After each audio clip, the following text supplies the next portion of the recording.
Buenos días, hermanos, Dios les bendiga. Gracias a Dios por la oportunidad nuevamente y el privilegio de poder compartir la palabra de Dios. Sigamos orando por nuestro pastor que está en la Ciudad de México atendiendo los asuntos relacionados con el Ministerio de Educación de la Iglesia Nacional Presbiteriana. Sigamos poniéndolo en oración en esta encomienda que la Iglesia le ha hecho y que es para la obra del Señor. Esta semana alguien me dijo, bueno, en mi trabajo, atendí a alguien por teléfono y me dijo: muchas gracias, te vas a ir al cielo con los zapatos puestos. Y bueno, es una frase común en la cultura en la que vivimos, ¿verdad? Pero esta frase implica la idea de que los que hacen cosas buenas merecen ir al cielo. Pero nosotros sabemos que la Biblia enseña algo diferente. Así que esta mañana quiero invitarles a que reflexionemos en la palabra de Dios y que entendamos cómo no y cómo sí podemos ser salvos. Vamos a orar para pedir la dirección de Dios en esta mañana. Señor Todopoderoso, gracias te damos por la oportunidad que nos das nuevamente de poder estar aquí en tu casa de oración, de poder estar dispuestos para escuchar tu palabra. Te rogamos que quites de nuestra mente todo aquello que pueda distraernos, todo aquello que nos impida acercarnos a ti, y que sea tu Espíritu Santo, Señor, el que hable a nuestros corazones, que pueda ser yo un instrumento tuyo, Señor, para poder compartir tu mensaje a mis hermanos en esta mañana. Te lo ruego, Padre, en el nombre de Cristo Jesús, nuestro Salvador. Amén. Hoy iniciamos ya, el mes de febrero, gracias a Dios, de este 2015, y iniciamos la quinta semana del año, y por lo tanto este es ya el quinto tema de la serie. ¿Cómo se llama la serie? Viviendo agradecidos y en libertad. Y tiene como subtítulo: Cristo nos libertó para que vivamos en libertad. Y esto es lo que vamos a estar estudiando a lo largo de esta serie de temas, esta serie de predicaciones. Y Dios quiere que conforme vayamos reflexionando y asimilando las enseñanzas de esta serie, que el propósito de Dios por el cual nos libertó se cumpla en nuestras vidas, y que seamos, así como dice el eslogan o el tema, que seamos cada vez más verdaderamente libres. Que esa sea nuestra oración. El ser humano, desde la antigüedad, siempre soñó con volar. De hecho, creo que lo seguimos haciendo nosotros. No sé si a alguno de ustedes le ha tocado soñar, y es una experiencia muy interesante. Soñar que vuelas, soñar que puedes volar. Bueno, el hombre siempre ha soñado con volar, con desafiar las leyes de la naturaleza que le mantienen en el suelo, con elevarse como lo hacen las aves y poder ver desde lo alto el paisaje. Pero lamentablemente eso no es posible. Por lo menos no es posible por nosotros mismos. El ser humano a lo largo de la historia ha intentado diferentes medios para poder volar, y conocemos algunos de ellos. Menciono uno de ellos. En el año de 1709 se realizó la primera demostración de ascensión aérea en globo no tripulado. 1709. Sin embargo, fue hasta el año de 1783 cuando un personaje llamado Jean-François Pilat de Rozier, francés, fue el valiente pionero de los viajes en globo. No se preocupen que ese nombre no viene en el crucigrama, no hay que aprenderse. Vienen otras cosas, hay que poner atención como quiera. Fue el valiente pionero de los viajes en globo. Y bueno, recuerdo yo un libro muy interesante, lleno de aventura y curiosidades científicas, de un conocido autor, escritor, Julio Verne. Seguramente lo han escuchado, conocido por muchos de sus obras, como Viaje al centro de la Tierra, La vuelta al mundo en 80 días, 20.000 leguas de viaje submarino. Son libros de aventura muy interesantes, pero bueno, uno muy interesante también es 5 semanas en globo. Se llama el libro, no tan conocido. Bueno, en este libro, el autor nos narra que unos temerarios personajes atraviesan todo el continente africano precisamente en una de estas rudimentarias aeronaves. Digo rudimentarias porque sabemos que el globo no tiene ningún motor, simplemente se deja llevar por el viento. El reconocido novelista narra la forma en que los personajes vuelan sobre los peligros de la sabana africana, sobre ríos, valles, cataratas, contemplan admirados la belleza de la flora y de la fauna de aquel hermoso continente. Nuestra heredada naturaleza pecaminosa, nuestro propio pecado, es una fuerza que nos mantiene en el suelo y nos impide volar. Una fuerza imposible de vencer por nosotros mismos. Pero nuestro Dios ha provisto un medio, un recurso infalible para poder elevarnos del suelo y sobrevolar los peligros y tentaciones que nos presenta este mundo y contemplar desde una perspectiva, desde una nueva perspectiva, el paisaje de esta vida. Emprendamos la aventura que Dios ha preparado para nosotros.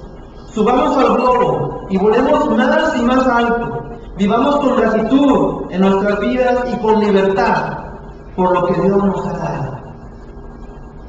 Empezamos la segunda parte de los temas de esta serie que hablan sobre la redención del hombre. Esta es la segunda parte o segundo subtema de lo que estamos estudiando. Recordemos que nos estamos basando en el Catecismo de Heidelberg y que en nuestro boletín podemos encontrar cada semana las preguntas y las respuestas, así como las citas bíblicas que fundamentan esas respuestas. Entonces, si las queremos seguir, si las queremos estudiar durante la semana, ahí están en nuestro boletín. La semana pasada, el hermano Daniel nos hablaba de por qué Dios nos castiga. Y escuchamos el mensaje. Hablamos sobre la justicia de Dios que es perfecta y que siempre demanda un pago.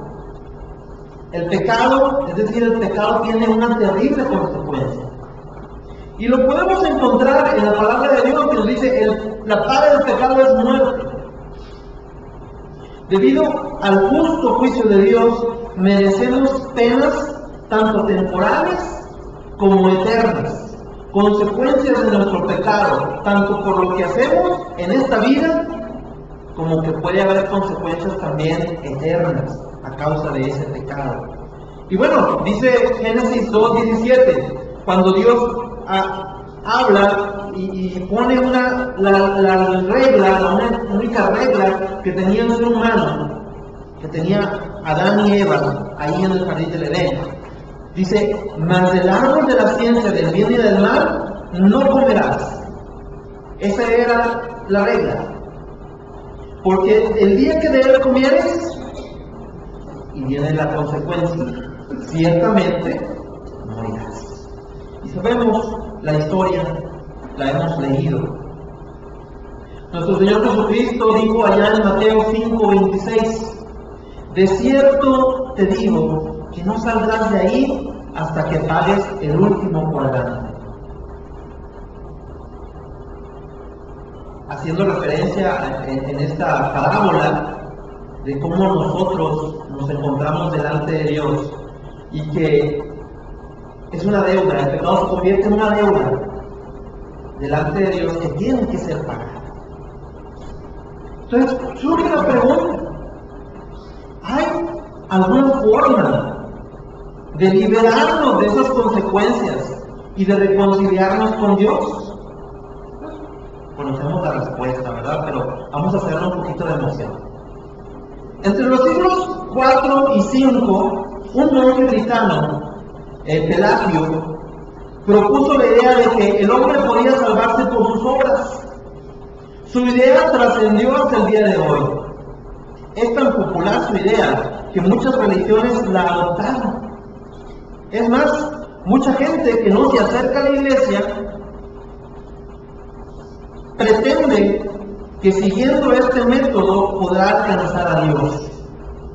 Una prueba está precisamente en la frase o la expresión que mencioné al principio, aquella de que te vas a ir al cielo con las cosas, por haber hecho cosas buenas. Bueno, ¿será esto posible? ¿Será esto posible? ¿Tú qué crees? Para alcanzar a Dios se necesitan más que buenas obras. Y bueno, podemos hablar de por lo menos 3 cosas que necesitas, de acuerdo a la palabra de Dios. Número 1, se necesita satisfacer la justicia de Dios. Este paso requiere un gran esfuerzo. Tienes que poner todo tu empeño en lograr satisfacer la justicia de Dios. Tu esfuerzo requiere que, por lo menos, que dejes de pecar totalmente. Y con eso significa no hacer ni pensar en pecado. Sabemos que el pecado es la falta de conformidad con la ley de Dios o la transgresión de ella. Viene desde nuestro pensamiento, aún antes de que actuemos. Si no estamos de acuerdo con lo que Dios nos ha mandado hacer, ya desde ahí nos es pecado. Satisfacer la justicia de Dios requiere que aborrezcas todo lo que es maligno. Requiere que ores constantemente y estés en comunión con Él. Requiere que cumplas todo lo que la ley de Dios demanda. Todo, sin dejar pasar un solo mandamiento. Todo. Y lo leíamos hace un momento en una de las lecturas que hacíamos. Que con un pecado que cometamos, ya somos deudores delante de Dios.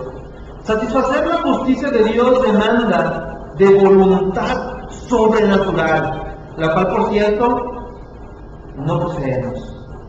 Y nos damos cuenta, porque nos hacemos propósitos de año nuevo, y a lo mejor algunos decimos, no, pues ya voy a empezar a comer menos, pero apenas se nos presenta el platillo sobre la mesa, y caemos, porque no tenemos una fuerza de voluntad. Mucho menos podremos lograr satisfacer la justicia divina por nuestros propios esfuerzos, por nuestros propios medios. Los monjes lo han intentado por muchos siglos, sin éxito. Los monasterios están llenos de personas que piensan equivocadamente que han escapado del pecado, pero para su sorpresa lo llevan dentro de ellos mismos. Y no hablemos en tercera persona, porque no solamente ellos, sino sabemos que nosotros mismos, nuestra naturaleza, está en nuestra naturaleza, el pecado está dentro de nosotros. Pablo enseña en la carta a los romanos, y lo leímos en la lectura para la predicación, Romanos 8, versículo 3, dice, porque lo que era imposible para la ley, cuanto era débil por la carne. Esto quiere decir que satisfacer a Dios mediante el cumplimiento de la ley es un camino directo al cielo. Pero como ya lo hemos comentado, como ya nos hemos dado cuenta, es imposible. Porque somos débiles a causa de nuestra carne. Pensando nuevamente en la idea de volar. Podemos brincar muy alto por nuestros propios medios, y quizás si alguien practica mucho, yo recuerdo, practiqué durante algún tiempo taekwondo, de niño o adolescente, y mi maestro pues practicaba mucho, y era sorprendente que podía brincar muy alto. Podemos con mucha práctica llegar a brincar muy alto, pero pronto volveremos al suelo, jalados, atraídos por lo que Newton llamó la ley de la gravedad. Necesitamos de algo que nos ayude a volar. Una quiebra o una bancarrota, a ver si hay abogados, a lo mejor va a estar de acuerdo conmigo, o a lo mejor no. Una quiebra o una bancarrota es una situación jurídica en la que una persona, empresa o institución no puede hacer frente a los pagos que debe realizar. Para los contadores es un pasivo exigible. porque estos son superiores a sus recursos económicos disponibles, es decir, sus activos. A la persona física o jurídica que se encuentra en estado de quiebra se le denomina fallido. Cuando el fallido o deudor se encuentra declarado judicialmente en estado de quiebra, se procede a un juicio de quiebras o procedimiento concursal, en el cual se examina si el deudor puede atender con su patrimonio a las obligaciones de pago pendientes. Esto fue muy complicado, ¿verdad? Delante de Dios estamos en quiebra o bancarrota. Ni la suma de todas nuestras buenas obras, de todo lo que somos, de todo lo que tenemos, que no tenemos nada porque al final le pertenecemos a Cristo, puede pagar la deuda que tenemos con Dios. Nuestro Señor Jesucristo lo dijo de una forma más clara y sencilla de lo que yo le dije en ese momento. Allá en Mateo 18:25, cuando dice, a como no pudo pagar, otra de las parábolas, como no pudo pagar, ordenó su Señor venderle y a su mujer e hijos y todo lo que tenía para que se pagase la deuda. El pecado es una deuda delante de Dios que tiene que ser pagada. No podemos nosotros mismos satisfacer la justicia de Dios. Número 2, hablábamos de 3 cosas que se necesitan hacer. Número 2, se necesita a una persona que pague por ti. Y bueno, el primero es imposible, ya dijimos, a causa de nuestra debilidad, a causa de nuestro pecado, a causa de nuestra carne, es imposible. Y tenía que ver contigo mismo. Imagínate este otro. Aquí requieres a una persona que esté dispuesta a pagar por ti. Por cierto, esto nos encanta, ¿verdad? Cuando alguien nos invita a comer, nos invita a cenar, pues parte de lo bueno de esa invitación, pues es precisamente que no tenemos que pagar, ¿verdad? Aunque nadie me invitaron, pero no, yo como quiera tuve que pagar. Pero bueno, cuando vamos a viajar, queremos que otro pague el pasaje. Si vamos al cine, pues que el otro pague la entrada, ¿verdad? Nos gusta que alguien pague por nosotros. Cuando vayamos a rendirle cuentas a Dios, nos gustaría que otro pague el precio por nuestros pecados. ¿Puede conseguir a alguien así? ¿Podemos encontrar a alguien así en nuestro alrededor? Tal vez tu mejor amigo te aprecia mucho, te ama. Tal vez uno de tus padres, o quizá tu novio o tu novia, estarían dispuestos a sufrir una eternidad en el fuego por tus pecados. No lo creo. Yo creo que no. Imagínense ustedes, ahí Nahum 1:6, que bueno, es uno de los libros que leemos poco en el Antiguo Testamento. Nahum 1:6 dice, ¿quién permanecerá delante de su ira? ¿Y quién quedará en pie en el ardor de su enojo? Su ira se derrama como fuego y por él se hienden las piedras. Hienden, lo que hay que buscar es se desquebrajan las piedras. Imagínense ustedes estar delante de la presencia de Dios por nuestro pecado. Nadie puede permanecer delante de él en esa condición. Nadie. Ezequiel 18:4 dice, he aquí que todas las almas son mías, como el alma del Padre, así el alma del Hijo es mía. El alma que pecare, esa morirá. Es decir, Dios no quiere castigar a otra criatura de los pecados del transgresor. Aunque tus seres queridos te ofrecieran, aun y cuando alguien se atreviera a decir, sí, yo pago por ti, Dios no lo aceptaría. Número 3, y ya casi terminamos porque este es el último punto. Se necesita que la persona que pague por mí cumpla ciertos requisitos. Dice, en el punto anterior dijimos que Dios no aceptaría el sacrificio de un ser querido, porque tu ser querido debe cumplir con ciertas características que te aseguro no tiene. Y estas son, la primera, debe de ser un hombre verdadero. Y dice ahí en 1 Corintios 15, 21, si me ayudan a buscarlo. Primera carta a los Corintios 15, 21.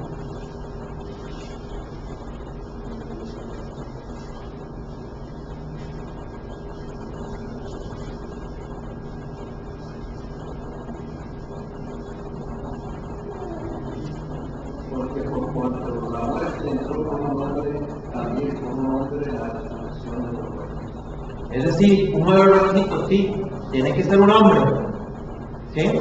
¿De acuerdo? Bueno, hay muchos. Este planeta hay 5.000 millones de habitantes. Quizá entre uno de ellos, entre esos 5.000 millones haya uno. Pero hay otro requisito. Es decir, debe ser representante de la humanidad, así como lo fue Adán en un principio. El siguiente requisito es, debe de ser superpoderoso. Es decir, que sea más grande que todas las criaturas. Y el único que puede cumplir con esa condición es Dios. Hebreos 7:26 dice, porque tal sumo sacerdote nos convenía, santo, inocente, sin mancha, apartado de los pecadores y hecho más sublime que los cielos. No hay nadie de los que te rodean, de los que viven contigo, de las personas que aprecias, que cumpla con esas características. Así que no pongamos nunca nuestra confianza en los hombres, aún y cuando sean los más allegados a nosotros, ellos no pueden salvarnos. Por lo tanto, te tengo malas noticias. Bueno, no sé si sean malas, pero Pelagio se equivocó. Aquel que mencionábamos, personaje que mencionábamos al principio, se equivocó. Las buenas obras no nos llevan a Dios, y las exigencias de nuestro Creador no las podemos cumplir. Así que quitemos de nuestra mente esa idea de autosuficiencia. No podemos por nosotros mismos llegar delante de la presencia de Dios. No podemos desafiar la gravedad. No podemos volar por nosotros mismos y despegar del suelo, al menos que nos subamos al globo que ha sido provisto por Dios, para que podamos emprender el vuelo y vivir agradecidos y en libertad. ¿Quién puede salvarme? El título del mensaje de hoy. La respuesta es solo Jesús, el Hijo de Dios. Así que, la próxima vez que alguien nos diga que nos vamos a ir al cielo con los zapatos puestos, bueno, respondamos que sí. Quizá sea así cuando Cristo venga y seamos arrebatados con Él en las nubes. No sabemos si vas a poner zapatos o no, pero puede ser. Pero no será por haber sido muy buenos, sino por lo que Cristo hizo por nosotros. Que el Señor le bendiga.